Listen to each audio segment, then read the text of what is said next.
Hello, ladies and gentlemen. I have a very important announcement.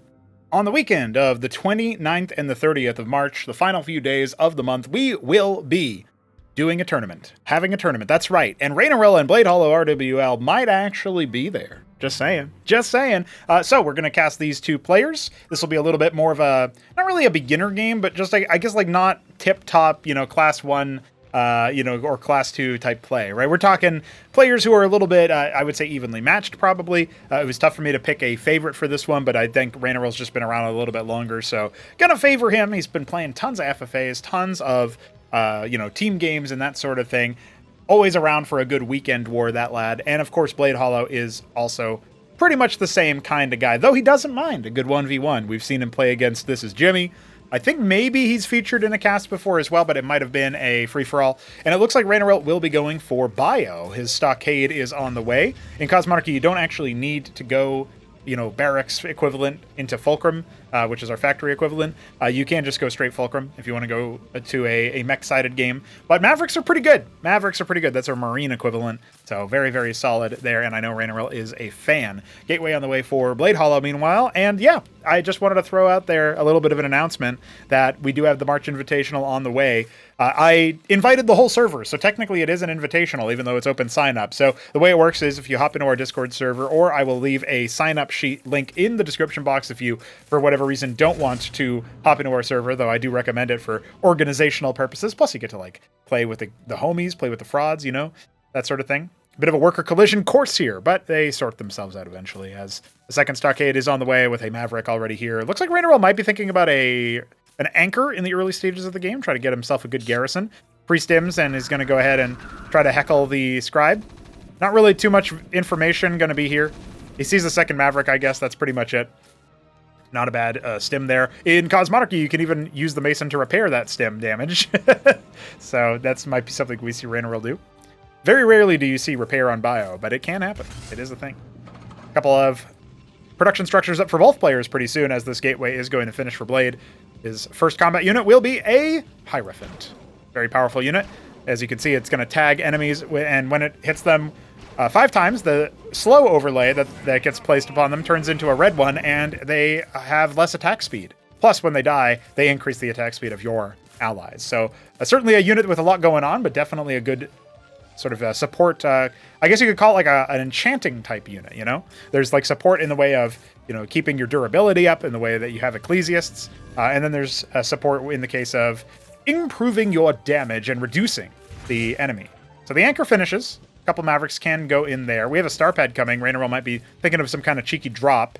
Worker count a little bit in favor of Blade. That's something that I definitely think he's improved upon. I still remember when he was first starting, his worker throughput was not always a seamless task, right? And far be it for me to assume that anybody in this lobby is going to be seamless with their worker production, but it's something that I can at least say, hey, this guy's learned a thing or two. I love that he made a pylon to put his rogue gallery in a sort of out of place position. If the enemy scouts your base, they're probably going to see that. But, if they go in for a ground scout and they manage to make it past your military on the ramp, that might be a good option there for, okay, well, they didn't see my rogue gallery, so they won't know that my Kabbalist is coming. We do have an Axiom on the way for Raenarill, though. That is a bona fide, useful scout unit, but also a protection unit, a detection unit. It does many things as well. So we'll see what Raenarill wants to do there. Neither of our players going for an expansion anytime soon, spending down all their money. A Lattice on the way for our Protoss player. He will be going for maybe Vassal Barghest after this Kabbalist, or he could just be thinking about Golems, Idols, that sort of thing. With the Fulcrum on the way for Raenarill, and the Anseal now complete and flying over. We'll see what he ends up making things happen. You know what I'm saying? I'm really looking forward to seeing what is in store for us in this lobby. And this is the kind of thing that, we will be doing potentially team games, definitely some non-standard ones, even if they are all 1v1, in as far as it is concerned for our tournament, right? So when you sign up, you get the option to choose between, do you want to play 1v1? Do you want to play competitive stuff, or do you want to also play the non-standard stuff? Do you want to exclusively play that and not play the competitive stuff at all, per se? Then that is an option, right? So definitely something that he can think about over time. Raenarill should fix his gas pathing here on this Mason to the south. I always point this out for mappers as well. It can be a little bit difficult there. But at least this is within your control. If you task the Mason on from the top, it'll do what this Mason is doing here, where it's just a straightforward return. Won't be there won't be an efficiency tax there. Pretty good positioning of Raenarill's Mavericks. Oh, and I forgot to do color guesses. I can't believe it's almost 5 minutes into the game, and I forgot to do that. Well, Raenarill's not a guess. He is Dark Sapphire. That is always him. But Bladehollow is either blood or maroon, and I'm going to say it's blood. There you go. So that is. What if I was like blood maroon? And that's why I say the first syllable or first start the word before I actually mouse over the tooltip, so nobody can accuse me. You know. All right, the first vassal has struck. Starting to do some biting. That Mason walking around, running around. We do have a Goliath on the way for anti-air. I mean, the Mavericks could deal with that, but it looks like Raenarill's a bit more interested in dropping a Ministry. No. Well, the Watchdog is here, but the Vassal gets away with a single kill. So there is that at least. Ah, there's a Wraith to deal with it. I like that. There's a Wraith, a Cyprian, and a Goliath, and a Watchdog. He made every single unit that he could possibly make to deal with that. Meanwhile, an Acantor has begun. Those are very powerful units. You can see the shielding is kicking in to heal the Vassal just enough that it will take ages for this Wraith to deal with that Vassal. The battle of 0 APM between those two. Yeah, there's no micro going on in that neck of the woods. Now I think maybe the Vassal will be like, oh, wait a second, what? And then it dies. Ironic. The Vassal would have lived far longer if Blade just left it. So Ascendant is on the way, capping the ridge, getting that expansion for both players. Raenarill is actually a little bit ahead of timing on that. We have a Positron coming for Mr. Blade. He's interested in potentially defending against a Wraith stack. You scout one Wraith, you know that there's the possibility to go more, but that's not what Raenarill is doing. He's actually made it that quarry. Of course, we observed that earlier with regards to the gas pathing. And he has garrisoned his anchor with Cyprians. Okay. It's in a bit of a weird place to defend. Meanwhile, Taluses have been dispatched to harvest the reservoir. Not a bad idea. Oh yeah, no, hold on. I just realized this isn't Radium. This is Axiom. Wow, okay. Well, this is an older map. I mean, it's a common one, you know, it's a BiddyB map. I thought this was Radium the whole time, and I was like, yeah, BiddyB really should fix that. But then I looked over here, and there's no broken tile, so I know it can't be Radium. Oh. So that Acantor is on the way, slowly crawling its way across the map. We don't have an embassy or anything on the way. Blade is, he's queuing some workers. Certainly an option, I suppose. Could probably sneak in an embassy to go for some artisans as well. Always a good move. I don't think I guess his Vassal probably did come in time to see the quarry. When you see this, you know your opponent is going for that sort of thing. And I did mention earlier that, you know, the Antseal is a good scouting unit. Raenarill hasn't used it for that purpose. So now he's going to have to deal with the encroaching attack from Blade. There's some Hurricanes over here that can definitely help out on this attack. A lot of them really kind of getting a lot of value here as Blade is trying his best just to move through the position. He's got a Kabbalist with this army, but it might end up going down. Yep, indeed it does. There's the deployed Phalanx. You got this one Goliath kind of coming in from downtown like, hi guys. He walked into the wrong neighborhood, I'm afraid. That Phalanx unparks itself. Those Hurricanes could have come in earlier to help out Raenarill's efforts here. Instead, he's gone back to spend down his money. A Goliath and a Phalanx on the way. Is that going to be enough? Oh, man, there's so much splattering happening on those Zealots. The Hurricanes definitely getting minced there, but they did a good job in the process. And this will be a wrap. He might not even kill that one Phalanx. The Antseal occasionally getting its shields back, and yeah, oh, ever so slightly, yes! The Talus repair wasn't even necessary at the end of the day, but it certainly works out. And that will be a wrap for Blade's army. His Acantor never made it across the map. Blade has got a lot of money now, so he could absolutely do things. This is one of those things where if you're still learning to, you know, multitask and stuff, it actually can be good to queue your units if you just have a lot of money. I want to exercise some caution. Like what would you say? The platonic ideal of a player is one who doesn't need to worry about that because they're good at multitasking. But while you're on your journey to become the platonic ideal class 1 player, beater of hit 'em up, one of the things you can do is you can say, oh, I got a lot of money, I want these military units. Let's just queue this up. I'll keep that plate spinning so my production isn't idle. I have more units after, and now I'm going to focus on the fight so that I can win this fight or whatever, and do my best in this situation. So it is a strategy. It is a possibility. Well, adding more Fulcrums is the name of the game. We got double Vestry here for Raenarill, but he's only made the Clerics. Definitely a good choice there, though. They do patch up mech units as well. The sieve has been constructed. We're getting a lot of Vespene from that reservoir on the corner. Oh, so far, Blade actually has more workers, but I would say that the Vespene efficiency is probably much more in favor of Raenarill, even though his natural is undersaturated right now by a considerable margin. He's going to go ahead and queue up another round of workers himself, but just the regular ones, just the Masons. Okay, he's unpacking his phalanxes. He fancies himself a chance moving across the map.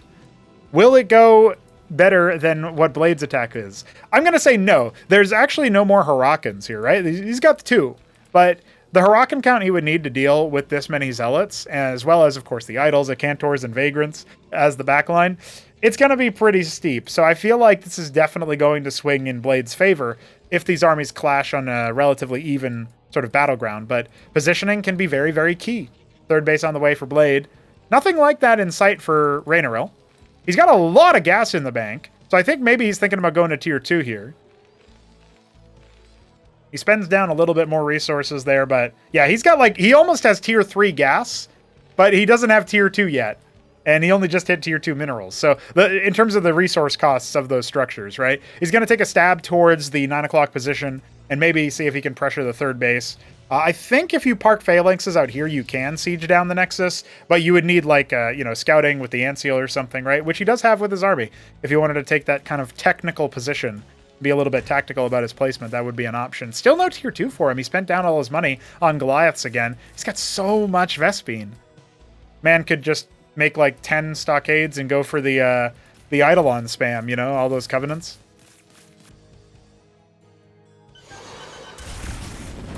All right, first couple of Cantor shots are more than welcome here onto the Goliath front line. There are more where that came from, but it feels like this is already a pretty crippling loss. The first Phalanx salvo goes after the front line. Not super ideal. He splatters 3 Vagrants. They turn into their death form. And yeah, this is a very easy cleanup there. Raenarill just lost a significant chunk of his forces. He'll excar his Anseals at the very least, but definitely needs to get those Phalanxes deployed. We've got a couple more coming. He actually goes ahead and sends one into the queue on priority. I think at this point, if he goes tier 2, it would be a mistake, but Blade might be a little bit slow to move, right? The third base was definitely discovered by the Goliath positioning. Raenarill guarding for any fourth base shenanigans, but still no third from him. Okay, he has made the Ministry, so that's on the way. Really needs to think about how to spend his Vespene down. He did well on capping the one ridge. You know, it's not like he's overdone it and said, oh, I need to cap this ridge as well. He's got loads of gas. So the Atlas is going to come in. This kind of looks like it's going to end up turning into a bit of a tier 3 rush because he almost has enough gas for it. But the minerals are going to dry up, you know? Like, he's already starting to lose efficiency on the... he's got, like, 4 depleted minerals out of 7 or however many... Oh, this is an 8 mineral patch map. That's how old this is. So maybe it'll be a little bit better on this map then because this map does have more mineral patches. But it's not the competitive standard that it used to be, Axiom. Blade definitely pulling his punches here. Just he's playing the single-player version of the game right now. Capping his gas, kind of juggling everything. He's completely abandoned mining from these minerals, which is funny. You don't want to completely abandon it. You just want like 1 worker per patch at this point. They still give you some efficiency. Better than nothing. And of course, the scribe is turned away by the Maverick. Unlikely to get a kill without some micro.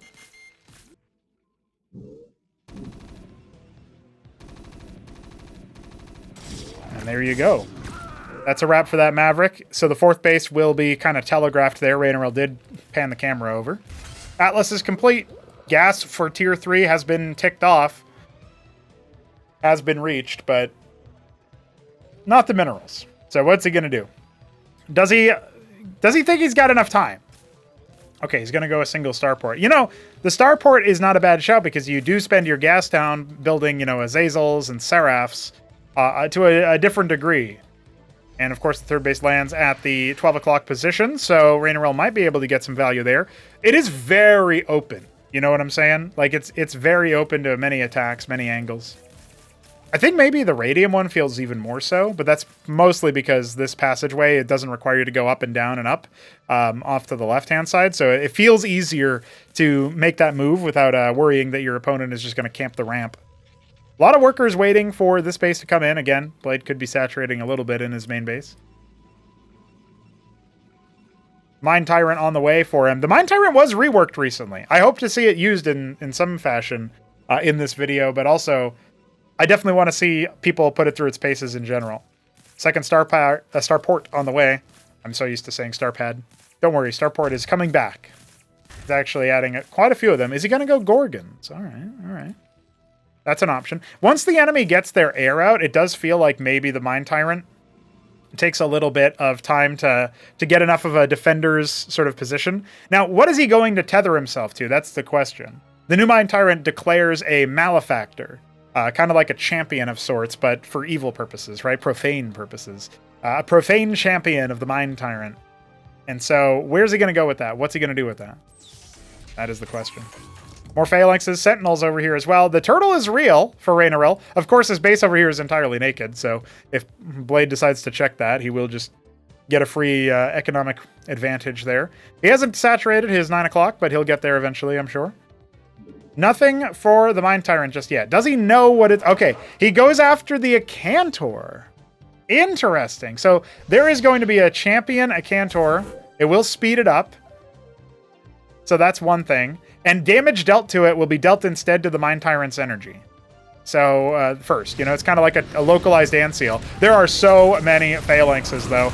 Let's see if Blade can even use this heroic, infamous Acantor. There's the Clarion to try to soak up some of that shield damage. It does end up going pretty well for him, and look at that! Tyrannized from across the wall. Controlled clerics, controlled Goliaths. Oh boy. This is looking like a big wipe here. But the Gorgons come in. They come in and sweep. They go after the Acantors. Which one are they hitting? It looks like they were kind of spreading their damage to both. Or maybe they were going after something else. Yeah, trying their best to get through the Mind Tyrant's shields. They do so. And now the Phalanxes will finish the job. That's a wrap there. But still, it has to be said, a very effective situation. The Mind Tyrant has no more energy. Will not be able to make too much more happen. Talus is scrambling to repair everything. The one Vibrance left over. Oh, where's he going? Who's he after? He's after a Phalanx he can't see. It's all right. He'll evacuate. That could be the next recipient of the Mind Tyrant's grace. Okay, so we did see the Acantor with the splash damage get some pretty good tyranny procs, right? So the Malefactors, as long as it's within a range of the Mind Tyrant, the Malefactor mind controls units that it kills, right? That's the other big ticket item there. That's one of the main reasons why you might want to go for Mind Tyrant, and why you would want to target something that deals, like, crowd control, right? Because you're debuffing many targets. Sentinels are being constructed here. I don't know about this positioning for them, but if they get airlifted over here to protect the fourth base, that would be one thing. Wyverns have been made. No add-ons on the starports. And now, yeah, the minerals are definitely running dry in the main base. Curiously, he's... has he transferred some of these workers? I guess he has, right? Over here. Got the one Mason off to the top left. Might be thinking about making a base on location. This has been a very low harassment game. A very, I guess you could call it honorable match, where both players are just kind of throwing death balls at each other, kind of thing. And like, all right, I use this spell. All right, you deployed your phalanxes. All right. The sweep comes out with the Gorgons to kind of distract stuff. A Crucible out in the middle of nowhere here. So Bladehollow going to be trying to take good control of his ramp outside, that forks into his third and his natural. Worker count has been caught up by Raenarill, and he is dropping that ministry in the top left. His Anseals are moving with his Wyverns down towards the bottom right. And Bladehollow has no air unit, so it will be incumbent on his anti-air defenses to do something about the incoming threat. He's got a couple of Vibrances kind of lurking around. Those deal damage to both ground and air. So there is that. What has he got? 7 Wyverns, plus the Anseals. He's got one more coming as well. The one Wraith here, watching over and protecting the Taluses. I like it. If it was on patrol, it would feel even more cinematic. All right, adding Ancestral Archives. That's an interesting and bold choice here. As the Wyverns come in, Bladehollow is going to have to decide what he ends up doing here. Wyverns are going to start penetrating this worker line quite a bit. Ooh, those are some pretty juicy targets here. So there he goes. You notice that based on his camera movement, it looks like he clicks on the minimap, grabs his stuff, and then drags his camera down, and then orders them to come back. I don't know if that's actually what happens, or if he has some other, utility for it. Look at this, ignoring the unit that fires back and instead trying his best to go after those Acantors. He does not want to have that happen again to him, what happened earlier in the game. Now, okay, he snipes an idol, which do deal splash damage, but that pariah was in prime position to get some damage here. Maybe the Mind Tyrant can give a good maelstrom, keep these targets a little bit slower, get them wrangled there. Ancials come on back. The Unar's trying to salvo them down. Actually, they get some good bruising done to them. It looks like the Ancestral Archives may have been spotted by those Ancials, actually, but as of right now, it doesn't really seem to me like... I mean, Raenarill did do a lot of damage economically. He wiped 2 mineral lines. That you can't... Or maybe he, like... I don't know if the other one's evacuated or what. But he definitely did some good damage. The problem is that Blade has so much money in the bank, it's going to take him a while to really feel the ramifications of that. Plus, he's making up Tectons now. Going to look very, very rough. Now, if he comes back over here, he shuts down the 9 o'clock... That will definitely be a big... Like, that'll basically put BladeHollow on a timer, because he hasn't really shown a propensity to rebuild his lost scribes. In fact, I noticed this in a free-for-all we recently cast. He really doesn't rebuild his scribes. He's like, oh, they're lost. I can't rebuild them. That would be dishonorable. I'm gonna... I don't need to harvest those. I'm just gonna build a structure there. Like, okay, I guess. So he goes for a Stargate. The Nexus now getting ranged down by the Wyverns. Well, they think twice and go after the Scribes instead. I think that's a better target because, in theory, Blade would be able to respond to this. Only a single Unar coming over here. My friend, you're going to need more than that. Is he trying to test the power of it? What's he doing? What's going on over here, my good Blade? You got more units where that came from. Yeah, I like how Raenarill's like, yeah, I'll chase it down. See ya. What else can I use? Ah, my whole army. I don't know what Blade is thinking right now. Maybe he had the wrong control group or something. The Pariah's going to see if it can get in. Does some good damage to splash down the Ancials, so that's a good move there. Looks like one Wyvern has gone down finally. Man, these Raenarill is really having a field day. He's getting way more value than he should out of this. I guess he might be going after a pylon right now. Of course, the Crucible will still keep everything powered. Goliaths are storming the gates. Blade, if you turn your ground army onto him, you've got up Tectons. You might just be able to A-move the Terran army at this point. At least the ground army. Down go the Ancials, no further protection, but the Crucible falls. That's actually a really big deal. The Pariah is going to be able to bring down some of those Wyverns as well. Meanwhile, this Goliath stack, 23 of them, and there's Clerics. I like it. It's a mono battle or something. I don't know what's going on there. You know, he can only move one unit type at a time. Wyverns, Goliaths, Clerics, and Phalanxes. Oh, he's mixed in some Goliaths there. Okay, never mind. And now the Uptecton is really going to start firing out its shots. You got to watch out for that bad puppy. Clarion's here as well. It's just going to walk right into death. That's a really important defensive unit. A land effect on the way. Maybe it can get some D-Matrix. The Mind Tyrant is kind of on the front line here. I don't know if you really want it to be right there of all places. Goliath's coming in. They've taken down one of the Uptectons already. I don't know how we managed to miss that. This Mind Tyrant still going strong. Not currently doing anything, by the way. It's a caster unit. You know, you gotta use its abilities. Some Phalanxes have deployed, others are in tank mode. I don't mind that split as the Goliaths are starting to falter. Really need to get those Phalanxes off of shooting each other and start to shoot everything else, but instead they all deploy. I think that's a mistake from Raenarill. He's got another round of Wyverns, though. That's been serving him way better than just the pure Phalanx and the ground comp. Oh, I see. The champion Uptecton, the Malefactor. It has definitely begun. Well, here come the Wyverns. They are once again going to raid the space, and they're going to say, oh, you have nothing. Tier 3 on the way for Raenarill, by the way. He's making his Daedala in a Neblime-approved position, but the ground army may break through everything all the same. We've got what will soon be 4 Sentinels here. A Pariah. Not going to be long for this world. But remember, we have a champion Uptecton. Going to be a big deal here. As the land effects, they strike the Wyverns. They're defenseless. They can't shoot up. Here come reinforcement Wyverns to help try to hold the front. But look at this. Ooh. He butchers everything. He hasn't actually taken control of too much here. Just a Cleric so far, but it does end up falling. Oh my god. There goes some of the turncoat Goliaths. Oh, that Uptecton is not long for this world if it just walks right into the enemy base. Doesn't look like Blade is keeping too stum about that because the Wyverns are just kind of loose over here. Maybe gonna get hooked on some of these rallies.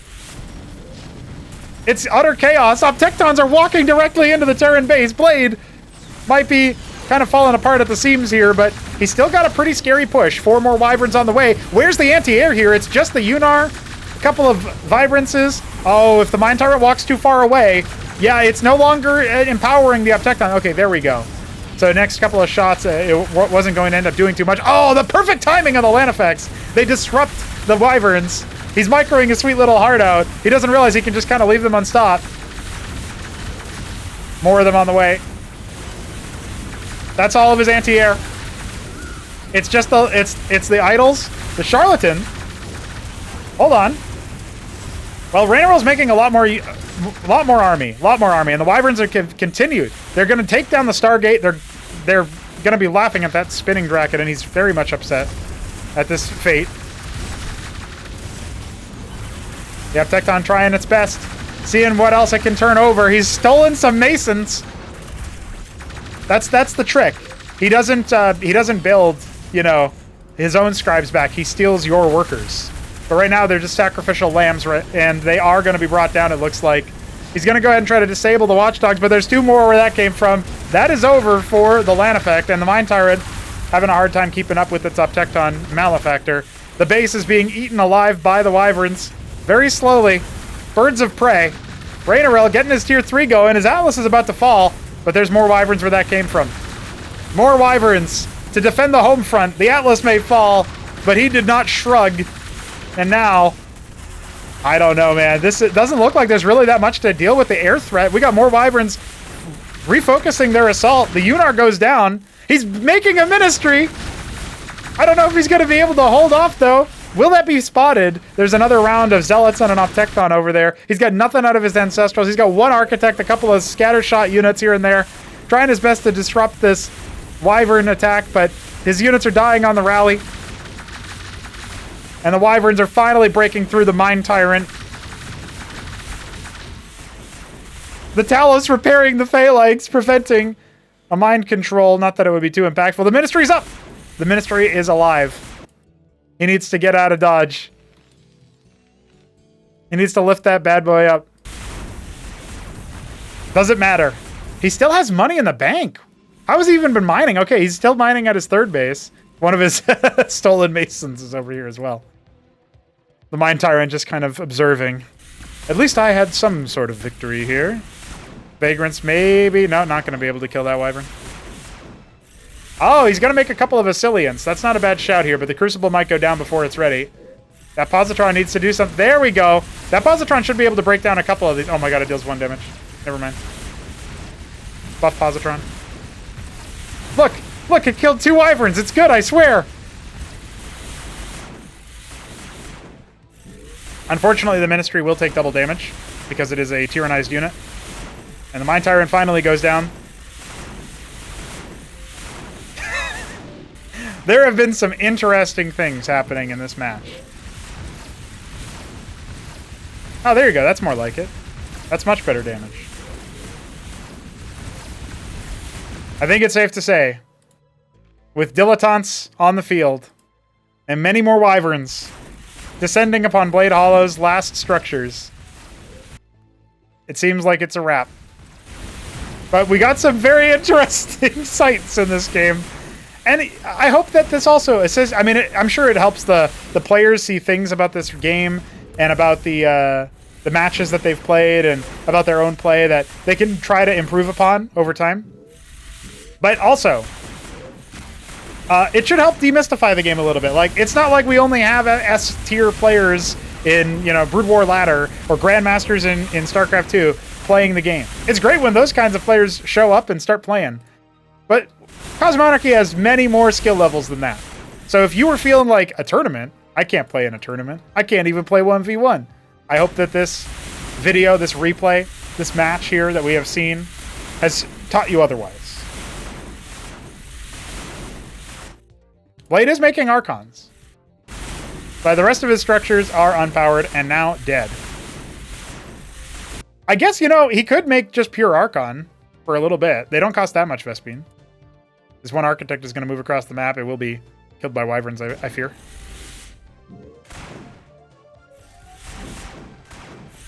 Poor Archie. I hardly knew you. There's one Barghest over here to help Armor Pen as well. Yeah. Yeah, he spends down all the money he can. That's all he's got. No! You cannot threaten the Ancestral Archive. Oh, body blocked by himself. There you go. Archons are pretty strong. The one bar guest. Oh my god, there's more of them. Alright, I don't think that it's very likely that this... Maybe I need to buckle up. I don't know. Does Raenarill have anything to deal with the Archons? He's got some Goliaths. Oh yeah, he's got all this stuff. There's no way the Archons could get through all that. I know they're strong units. And he's going to have like 8 of them. But that is not going to be enough. He's got 1 Zealot, 8 Archons, 1 bar guest. There's no way he can make this work. I was about to start fast forwarding, but there's something telling me that maybe I shouldn't be so quick to it. I mean, if these 2 structures go down, he loses. He's defeated. So, there's 20 wide. No, they're clumping up! No, they're clumping up! Raenarill, what are you doing? Oh, 1 Archon does fall. Speeds the rest of them up, though.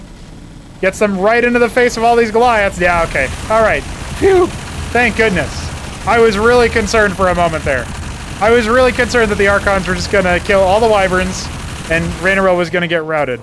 But it looks like in a blaze of glory, Bladehollow has gone down. Well, he says, remarking as he witnesses the defeat of his men.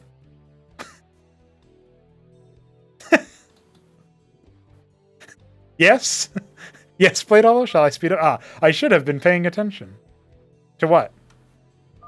GG. Okay, that's it. All right, it is over. Okay, that was a bit of a roller coaster. We got to see a Mind Tyrant taking a look at a tyrannized ministry. I think that's pretty cool. If you're curious about how that happened, basically the Stolen Mason made a ministry. It's a tale as old as time on like BGH, where Protoss mind controls an SCV or whatever in Starcraft 1, and then it gets away with it. But it happens all the time now, so or it certainly can. GG's. Thanks to Bladehollow for showcasing the new Mind Tyrant. Very cool. Congrats to Raenarill for winning. And I look forward to seeing these players duke it out some more in the future because I want to see some more free-for-alls. I want to see some more crazy stuff. But come on, the cinema, absolute cinema. And don't forget, join our Discord server, inquire about our tournament. We will get you pointed in the right direction. And make sure to subscribe to this YouTube channel so you never miss a cast because we got another one coming tomorrow. See you then.